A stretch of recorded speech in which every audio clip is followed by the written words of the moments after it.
This is from a presentation I did a while ago, and even just a few minutes before I sat down here, I was mentioning I was in the shower because I was doing some welding and some grinding of some metal for a trailer that I have earlier today, and while I was cleaning myself up, getting ready, I thought of something that I had never thought before, and so I'm going to share that today, and I hope it's going to be helpful. But I get the opportunity to share 30 minutes. I'll try to be done at 3:15 my time, and that means I need to go a little bit quick. So please, if you have any questions or comments toward the end, just write them down, let me know, and we can discuss them, because I'm sure there's going to be plenty more to talk about compared to what I've been able to share in this short 30 minutes. So I'm going to share my screen, and then I'm going to put everybody on mute real quick if you don't mind, and then unless you have a question or comment, just let me know, maybe at the end as well. Here we're going to be looking at Proverbs 8 verse 22, but what I'm going to do is show that I've gone through and looked at most every of these words in the Hebrew, and those words are set out in such a way that you'll be able to look and see that I've taken the, okay, let me back up. I have a Bible program called Accordance, and in Accordance you can use analytics to show how many times a word has been translated a certain amount of times, right? So if the word Lord has been translated in, I'm just going to randomly say 5 ways, which it's not, I'm sure. Let's just say that this time is 256 times it's translated a certain way. The way it's translated this way is only 37 times. This way is 26, this way is 15, this way is 1. So I've been able to go through all the words here a few years back with Proverbs chapter 8 and put them together in a document. So that's what you have there in this link that I've just sent in the chat area. And I've taken not every one of the times that it's been translated, but like the first 3 or 4 times, I've taken the most amount of the way that the words have been translated, and I've been able to put those things down. You'll kind of see what I mean when I'm going through the notes here real quick, but we're going to be looking at Proverbs chapter 8, and I'm going to go to my notes real quick and show you that verses 22 through 30 will be our focus. Now, as stated last time, this chapter starts out with addressing wisdom. Now, wisdom, of course, we know is a female entity, but the Hebrew does not have feminine characteristics to the name. It's just that in the translation, they called wisdom her, which was at the beginning of chapter 8, verse 1, and on through to chapter 8, verse 22. You can see that wisdom is female, but not necessarily because the language demands that. But we know that according to 1 Corinthians 1, 24 and 30, Paul addresses the issue of saying that Christ has been made unto us as wisdom. We talked about that. And also just an interesting thought is that you have Christ himself in Matthew 23, verse, I believe it's 37, where he says that I would be to you, Israel, as a hen that gathers her chicks under my wings. Now, a hen we know is a female bird, and so for Christ to refer to himself as a female is not unusual. Now, that doesn't mean Christ is female. We all believe that he was 100% male, but the point is that because wisdom is referred to as feminine in Hebrews 8 doesn't mean it cannot refer to Christ, right? Because I also understand that Eve coming forth from Adam is a representation of the Son of God being brought forth or begotten from the Father. So we're going to look here real quick again at this idea of the notes, and it says Christ, the power of God and the wisdom of God, and then that's in verse 24. In verse 30, Christ Jesus is the wisdom of God in verse 30. We know, of course, Ellen White applies Proverbs 8 verses 23 through 30 directly to Christ in Patriarchs and Prophets 34.1 by saying this, quote, "The Son of God declares concerning himself." So we know that she is referring to the Son of God when she's referring to Proverbs 8, 22 through 30. Now to go on to the Bible, it says, Proverbs 8, 22, this is the whole verse, "The Lord possessed me in the beginning of his way, before his works of old." Now I didn't go ahead and look up the word Lord because I believe that that is, in this context, specifically referring to the Father, but I did look up the word possessed. And you're going to see that possessed actually occurs 85 times. It's been translated 85 times. And it's most often, In fact, 21 times it's been translated bought. And then 18 times it was translated by. And I'm wondering if it's not similar to Luke chapter 2, verses 34 through 35. Now, what I'm going to do is go to the Bible program, and I'm going to show you real quick what I mean when I say that. Simeon, he blessed them, which was Mary and Joseph, and said unto Mary, his mother, Behold, this child is set for the fall and rising again of many in Israel, for a sign which shall be spoken against. Yea, his mother, he says this to, a sword shall pierce through your own soul also, that the thoughts of many may be revealed. And so the mother won't be on the cross. The mother won't go through the suffering that Christ did. The mother is not going to be beaten and whipped with the cat of nine tails so many times, but a sword shall pierce through her own soul as well. And so now, considering that, I'm wondering if this idea of the Christ, if it is, which I fully believe it is, if Christ is being referred to as the one that was purchased or bought, or a price was paid for him from the Father, because let's look at it again. The Father paid a price for me, which is wisdom, according to Paul. That's Christ in the beginning of his way. So if the Lord paid some kind of price or bought or purchased me, could it be referring to the same kind of thing that Mary had gone through? A sword will pierce his soul as well, which would be the Father. I don't know for sure. I'm just saying that may be something that could be considered when looking at Proverbs chapter 8, verse 22. And so this word beginning, out of the 51 translations, it's most often translated beginning or first fruits. So when it's saying, like it says here in the verse, the Lord possessed me in the beginning of his way, the first fruits, I like the idea that in the first fruits, it's a portion of what is available, okay? So the beginning of the Lord's way, he paid a price for his son. There's something that he actually gave with this begetting. And it's the beginning of his way, the first fruits of his way. This is when the promise of something more, something that's available, was exposed or given, right? So that's like the first fruits to me. That's the beginning. This is the beginning of the Father's way. The Father had never had a son before. And so this idea of going to the beginning of his way, when it's talking about the first fruits, I kind of like that thought too, how it could be translated either one in the most. It's translated otherwise as well, but the most times, like it says here, 18 times beginning. Now the word way is actually way, ways, or journey for the most part. And we can see that the most ways it's translated, excuse the pun, it's way.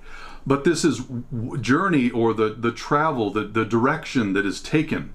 So the Father had never gone this way before, and so here what we're seeing is the Lord possessed me in the beginning of his journey. He had never had this kind of journey. This is the fruits, the first fruits, or the beginning, the start of a way in having wisdom brought forth, or a son. The Lord had never had a son before, so the Lord paid some kind of price for wisdom at the very beginning of the Father's way of having a son. He'd never had a son.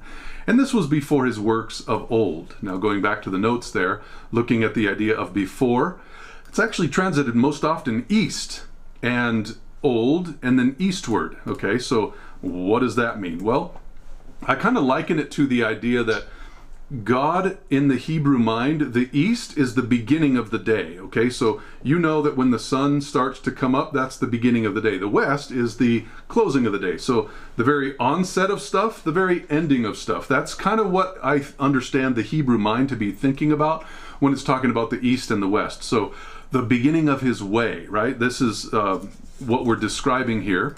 And before the works of old. So the works of old were coming. It was in the mind of God. It's just something he hadn't said yet, because we know he created by his word through his son, of course, and that's the word of God. And so I'm wondering if this is like the onset of his ideas, but he hadn't yet done those ideas. And so the sun hadn't risen yet with this idea. Before his works of old. What was his works? His works were most often translated works. Now you can see this is quite interesting because Psalm 46 verse 8 and 66 actually refers to something here that's quite interesting. Come, behold the works of the Lord, what desolations he hath made in the earth. So the works are the desolations. The works are actually his actions. Come and see the works of the Lord. He is terrible in his doing toward the children of men. So his works are desolations. His works are the doing toward the children of men. So these verses kind of help us understand what the works are. They're God's actions, right? So when it's talking about, as we just read in Proverbs chapter 8, verse 22, the Father paid some kind of price for his Son, named Wisdom here, in the very onset of his way. He had never had this way before. He's only got one son and he'll never have another. It was before his works of old, which is his creative works, the actions that he performed. So this is before anything was created. And you know that's interesting because it actually goes along with John chapter 1, verses 1 through 3, where it says that God created all things through his Son, which is the Word, and there was not anything made that was made without him. So anything created, any works that God the Father had done, it was after he had brought forth his Son, after he had paid this price for him. Okay, so that's what I'm seeing in this section as we're going on through. Now the next verse, 23, it says, I was set up from everlasting, from the beginning, or ever the earth was. So what is this set up scenario? I was set up from everlasting. And this idea of set up, it is most often translated out, okay? So when it's talking about set up, it's brought out or set out, put out or covered with like oil, for example, or poured forth. And so most often it's 12 times out, 3 times covered, 3 times poured. Now, I know that it was referred to last time as we were discussing that this idea is referring to the anointing of his Son. I agree. And this is what I was going to tell you about a little, I didn't have enough time to put it in my notes because I literally just learned it right before I sat down and started this presentation. But it's really interesting because as I was cleaning up and preparing for this message, I was thinking, you know, Christ has been anointed more than once. We know that he was anointed at the baptism. We know that he was anointed at his ascension. And we also know that he was anointed, as it's saying here in Proverbs chapter 8. And this is interesting because right here in Proverbs 8, it's actually talking about being anointed as one that is brought up with him, which is the Father. He's brought up with the Father, and so that would mean almost like, and it's hard to say this because I know Adam, when he was created, and Eve, when she was brought forth, she didn't have to grow up necessarily. She, of course, learned the things that Adam had gone through before she was around.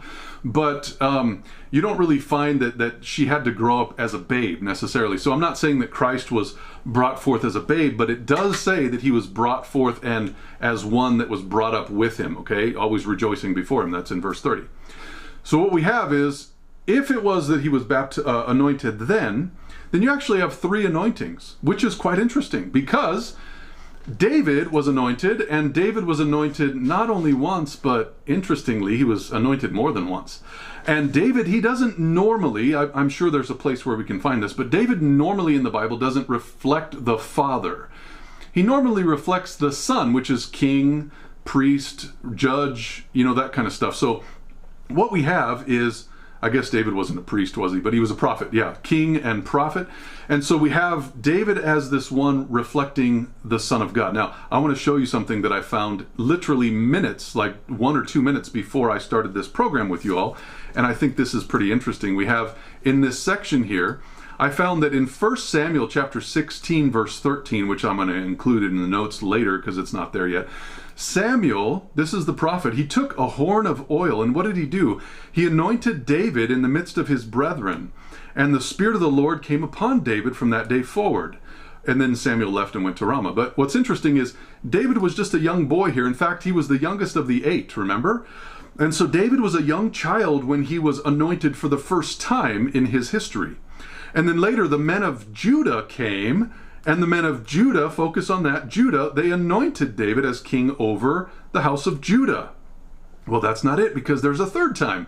So all the elders of Israel, notice that's not Judah, that's Israel, they came to the king, to Hebron, and the King David made a league with them in Hebron before the Lord, and they, Israel, anointed David king over Israel. So this is actually 3 times that David was anointed. Anointed by Samuel, anointed by Judah, anointed by Israel. And you know what's interesting is we can actually find that there was 3 times that Jesus was anointed, at least 3 times. That is by, I guess 4 times, because he was anointed by the woman that put oil on his feet, right? So you know that, and she wiped it with his hair. So 4 times, but I'm going to scratch that one for now because we're looking at more of a ministerial type thing. And he was anointed, of course, for the baptism, for the crucifixion or the burial. That's what he had said to her. So that might actually have something to fit in there. But when David was young, when Christ was, could you say young? I'm just using that as a term because I'm lacking a phrase for it. He wasn't young, I know that, but he had just been brought forth, and he was anointed in the beginning, in the coming forth, to my understanding, because he was set forth before the works of old, right? Before there was ever any water on the earth or anything like that. So Christ and David were both anointed by at a younger age, if you will, and it was by Judah and by Israel. And so Christ was anointed by the Father here as a human, and also after he ascended as a glorified human. I just think that's really interesting, and so I wanted to bring that out as we're continuing this idea. So set up, yeah, it could be poured out, covered with oil, or poured. And so that's what I think did happen, but I do believe it happened during the time that he was being brought forth from what's called everlasting. Now, everlasting is translated 439 times. Most often it's ever, which is 271 times, and then 64 everlasting. And the way I understand this, and this is just my simple human concepts, is I understand it to be that before we as humans knew what time was, before the earth, before the sun, before the rotating of the moon around the earth, etc., before the axis of the earth spinning, etc., we didn't know what time was. But that was time existing, or rather eternity past. Without time, like we understand on this earth with the solar system and everything going around in circles, that's eternity past. There's also eternity future, and there's a really good book if you haven't read it. It's called Education. I believe it's on page either 303 or 304, where the author, Sister White, says that there is such thing called eternity past and eternity future, or before time began and after time shall cease, right? So those are the phrases she's using. And so time, according to her mind, was something that kind of exists in between the past and the future of what's called eternity or everlasting. Before time was, Christ was brought forth, and then Christ, being the creator of all things, actually began time with the sun, the moon, and the stars, etc., and the various rotations of the celestial bodies going around each other. So that's how I understand it, and perhaps you have better and deeper thoughts. The word beginning, it actually is translated 600 times, most often head, chief, heads, or top. So what is this verse saying? It's actually verse 22, and I'm going to go to it here. It says, I was set up, or anointed, if you will, from everlasting, from the beginning. The beginning of what? Well, the beginning of the Father's way, right? That's the same idea here in the same context. Or ever, or before the earth was. Now, the earth is terra firma. We don't have to really consider that. It's always translated either land or earth. And so I was set up, I was anointed, I was brought forth, I was, how does it say, possessed or purchased, if you will, from everlasting, before time began, from the very beginning of the Father's way. And when there were no depths, which is water, I was brought forth. This idea of being brought forth in 8:24, I'm going to skip a couple things here. The earth and going to depths and forth. This word is really interesting because most often out of the 62 times it's translated, it's referring to pain. So when I was brought forth, there was pain in the bringing forth.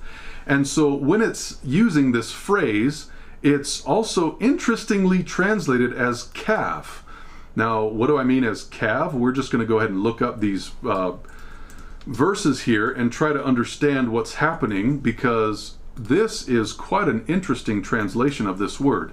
Knowest thou the time when the wild goats of the rock bring forth? Or canst thou mark when the hinds do calve? This is the same exact word, right? And I'd wonder, let's see, triple click on that one, which is cool, okay? I'm going to triple click on this one, which is yalad. So that's a different word when it's talking about the goats that of the rock bring forth. And then when the hinds do calve, this is the word that is used in this as the same one that's talking about being brought forth. And then it says in Psalm 29 verse 9, the voice of the Lord makes the hinds to calve. There's that same word that's used again over there in Proverbs chapter 8. So when it says, when there were no depths, that is water.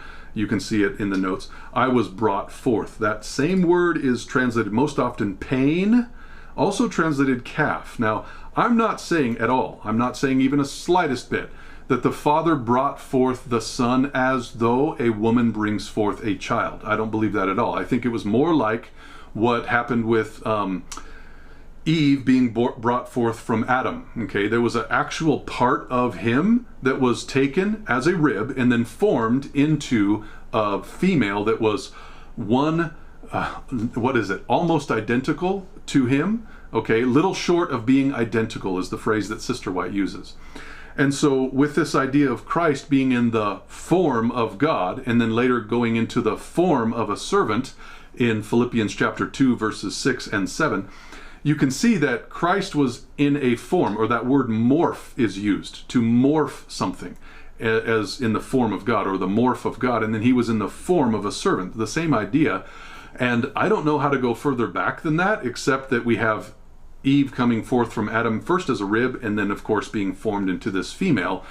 And so what we have is, I think, an illustration of the idea that Christ was actually brought forth from the Father sometime before our understanding of time began. We call that everlasting, or eternity, or ever, as the Bible refers to it.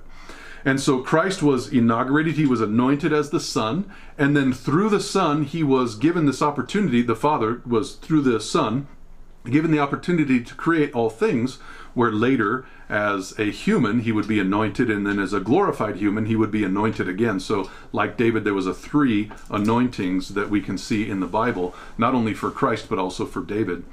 Before the mountains were settled, before the hills was I brought forth. So we know what mountains are, we know what hills are, before they were set in place or brought down. That's actually the way that's translated so often. But before the hills, I was brought forth. That's that same word, cool. Same word that is referred to earlier right here in this one, which is also associated with pain or calving. Now, or being brought forth like Eve was brought forth from Adam, right? So that makes sense to me there.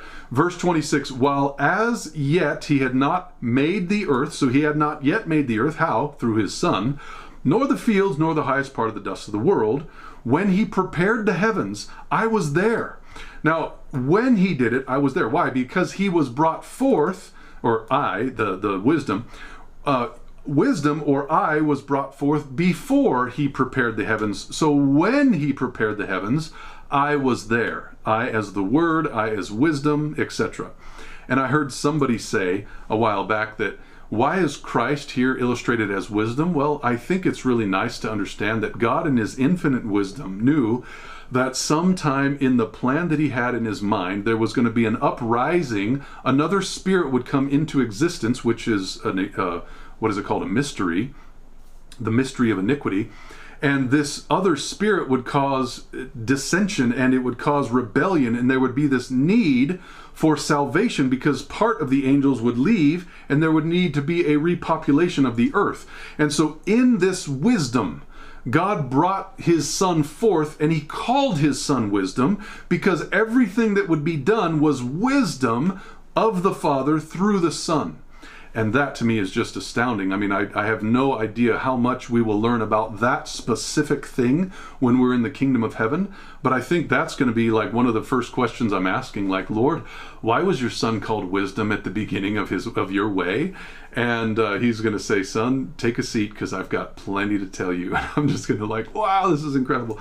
So I really want to learn these things. I really want to understand what God has in his mind. And if I'm wrong, I believe he will correct me. And, he's going to do the same for every one of us if we're willing. So when he set a compass upon the face of the depth, that's when I was there. So when he had prepared the heavens, I was there. When he had set a compass upon the face of the depth, when he established the clouds above, when he strengthened the foundations of the deep, when he gave to the sea his decree. That's, I think, what I was looking for. That the waters should not pass his commandment. You guys know what that verse is, right? Where God commanded that the waters would not go past a certain point. I can't remember. I looked at it just earlier today, but I can't remember the wording of it. But there's that command that God had given, and we know that this is kind of like in the same setting where it says in verse, where are we here? Verse 28, when he established the clouds, but when he had prepared the heavens, and when he had given the sea his decree for what?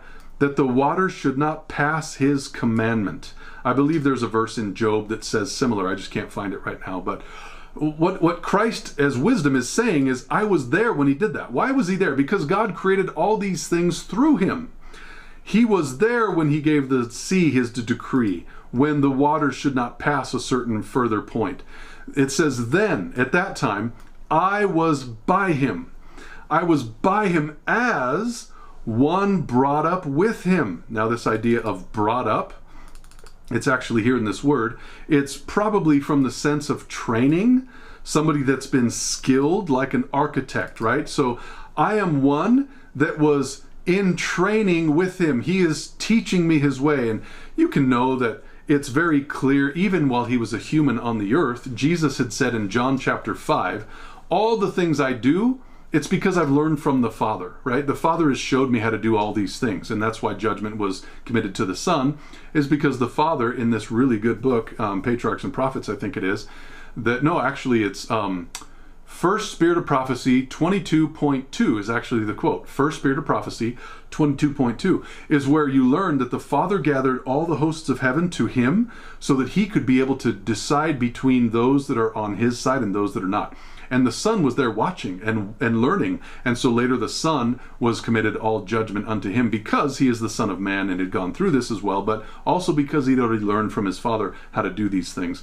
And so that's what's happening here is I was by him as one brought up as a master architect, or one that is skilled in architecture. Why? Because God the Father created all things through him, and so the Son was educated in architecture. He was educated in how to design. I was daily his delight, rejoicing always before him. And so this to me, and by the way, this is a paragraph here, so I'm just going to finish the paragraph. Rejoicing in the habitable part of his earth, which he made it habitable. He made it something that you could live on. And my delights were with the sons of men. Of course, that's what he created, which is you and I, and also the sons of men being potentially the angels. And so this to me is just a brief but somewhat overview of what is happening in wisdom described in chapter 8, verse 22 through 30. And to me, this is really just a huge, amazing demonstration of what God is trying to help us understand about way back before time began, before anything was created. He brought forth his Son. He was called wisdom because all of the Father's wisdom is summed up in this, in his Son. And his Son would do everything that was in the Father's mind. All things would be done through his Son. I've got studies on that too if you're interested, but the idea here is portrayed. And before we go on with questions or comments, I would just like to ask a prayer that God would help us to continue to fall in love with him and his Son that he has brought forth from himself, from his own bosom, a part of himself, literally of the same substance, if you will, so that he, as his Son, could rule with him, and we could see the beauties of what God has demonstrated in all of his word and his will. So if you wouldn't mind praying with me. Bless us as we're together. Thank you for giving us this time and the opportunity to be able to share and understand what it is that you're saying. Thank you for giving me this opportunity to share, and I pray that you'd bless us that we can learn and understand what it is that you have said and taught us through your holy word. I pray that we would be able to continue to learn as we study and share together with questions and answers and comments. And we thank you in your Son's name, Jesus. Amen.